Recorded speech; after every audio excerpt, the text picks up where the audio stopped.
Hello everyone, welcome back to my channel. My name is Shay. If you're new here, hello, welcome. I am getting over being sick, so bear with me because I sound absolutely horrendous. Today's video is all about bringing home your first Mustang and what exactly all that entails. So let's get into it.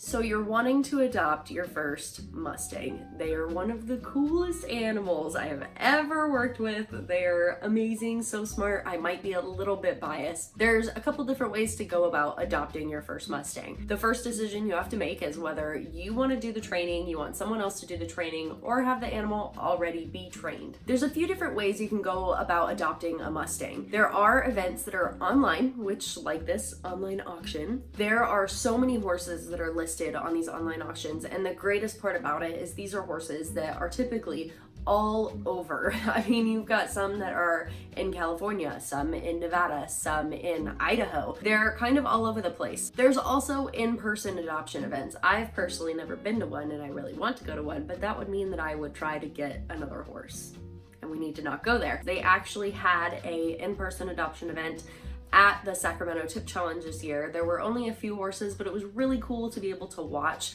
and see all the little newbies. They were so cute, and I was so tempted to bring another one home, but I don't have a trailer for that. Another way you can adopt a Mustang is through the Mustang makeovers or tip challenges. You can usually adopt horses after a challenge is over through competitors that have already trained the horses, or you can adopt a horse of your own to be able to train for these competitions. So what is a tip challenge? A tip challenge is not that you are required to be a tip trainer. The challenge is put on by a tip trainer who puts on this whole event, which is so much fun. Basically, you have 90 to 100 days to take a horse that is completely wild and train it to be able to take it to a show. There's a few different classes with that. It's handling, conditioning, in-hand trail, and freestyle are what were done at our tip challenge, but I think that other tip challenges have different classes that they offer. Also, at the end of Extreme Mustang Makeovers, they auction off all the horses to be able to give back to the Mustang Heritage Foundation and back to the trainers that train said horses. So you can also get a fully trained horse there. It's not just on the ground, in-hand stuff. They do everything. If you decide, cool, I'm gonna bring home a Mustang, first thing you have to do is fill out a lot of paperwork. There is so much paperwork to do, especially if you're doing a challenge. There's usually references that you have to fill out. There's the main application that you have to give to the BLM. There's the application you need for the show. There is so much paperwork. I promise it's all worth it. If you're gonna send in a screenshot of your paperwork, for the love of God, don't send in something blurry. I don't understand why that's a difficult concept. For me, most of my paperwork I was able to do online, so I was able to type most of everything out. I don't always have the best handwriting, so it's nice to be able to just type it out and make sure it's super clear and easily presentable. One of the next steps you gotta do is set up your fencing. When it comes to fencing and shelter, there's a few different requirements by the BLM themselves to be able to keep a Mustang. If you think about it, it's a wild horse. It's not going to stay in a barbed wire corral if you just say, hey, stay there. It's not going to. According to the BLM, you have to have 5-foot high fences for an untrained yearling or a trained wild horse of any age. You have to have 6-foot fencing for any wild Mustang over the age of 2. And last but not least, you need 4.5-foot fencing for burros. I love burros, they're so cute. When it comes to fencing, you need something solid, and that's not just because, hey, the BLM says you have to have something solid. These horses are going to test your boundaries. They're going to test those fences, and so you have to make sure it's something solid. We did panels, which was the easiest thing for us to do because we didn't want to set up more fencing. But a lot of people just use straight up wood or use wood with the mesh paneling. As long as it's really solid and the horses aren't going to push through it and it's that standard 6-foot fencing, sometimes you should do more. Sometimes there are horses that are going to push even a 6-foot boundary, and so you have to be super careful. The next thing you got to think about is the shelter, and this is something that's dictated by state, so make sure you look up the guidelines per the BLM. Some states just require a natural cover like a tree, and other states require a full 3-sided shelter. Basically, a tarp is not going to do the job, so make sure you have something better than that. For us here in California, I want to say it's 2 sides actually with a solid roof. We already kind of had a shelter set up for Sage.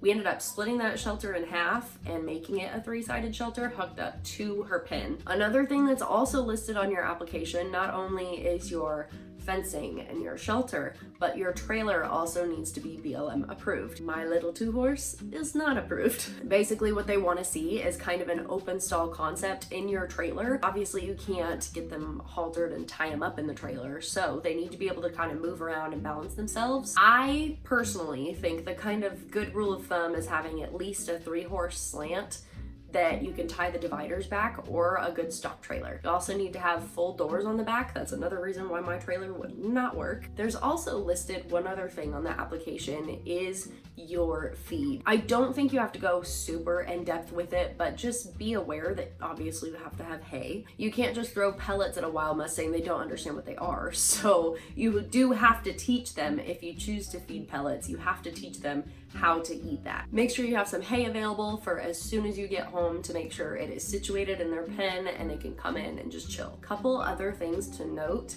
For me, I kind of used this and I kind of didn't. I actually wrote out a training game plan. It was kind of my general gist of how I was gonna go about things to be able to follow the timeline of a tip challenge, including things like, okay, I wanna have the halter put on by this date, I wanna be able to brush her by this date, all of that stuff I kind of had on a little bit of a timeline. Did we follow that timeline? No, not whatsoever at all. No, did not follow it. In some aspects, Penny was really, really good and we got stuff done on the first day. And I have my entire training timeline on my YouTube channel. So if you guys are really curious, you can watch those videos, start with day 1 and go through week 13. You definitely cannot expect to just put a bridle on within the first 2 hours of getting a wild Mustang home. The other thing you guys can do before getting your Mustang is watch people's videos. As much as obviously I'm gonna brag on my own videos, there are a ton of people on YouTube that work with Mustangs. It's a great idea to start watching some of those people. You don't have to do it exactly like every single person. Kind of impossible to do that. That way you can kind of have an idea of how you want to approach working with a wild Mustang. Last but not least, I put this in here because I do think it's important and I'm kind of treating it like a joke, but spousal support. Let's ask for forgiveness, not for permission. I'm just kidding. Don't do that. If you're a minor that wants to work with a Mustang, obviously you need to have a chat with your parents. And I'm a firm believer that even as a grown adult, I needed to have a conversation with my husband, figure out if this is something we could really manage. Luckily we could, and he was super, super supportive about it. We basically sat down, talked about our financials, talked about the game plan between having a newborn at home and now a brand new wild Mustang filly. We needed to kind of figure that stuff out ahead of time instead of just hoping for the best. Have that conversation with your family. Make sure you guys are all on the same page, because trust me, it's so much easier when you're just on the same page. It also is so much easier to, at the show, have someone there to be able to help you. And I know that doesn't correlate with everyone that wants to bring home a Mustang, because some people don't want to show. To have someone there to help support me, to help watch my kid, to have my family there to help support, it was absolutely needed and so wonderful to have. The biggest tip that I could tell you guys is just be patient. A lot of times these Mustangs help test our patience. As much as I love Penny, she has tested me a few times. These horses are great to not only teach us how to train them, but teach about ourselves and the way that we go about challenges in our own life. I have learned so much from Penny, and whether or not it was through the tip challenge or deciding to keep her home with us so she could be raised with our kiddo, I just have learned so much from her, and she's taught me so much more about emotional regulation and keeping things in a more positive light, especially after the show, doing a lot of positive reinforcement with her.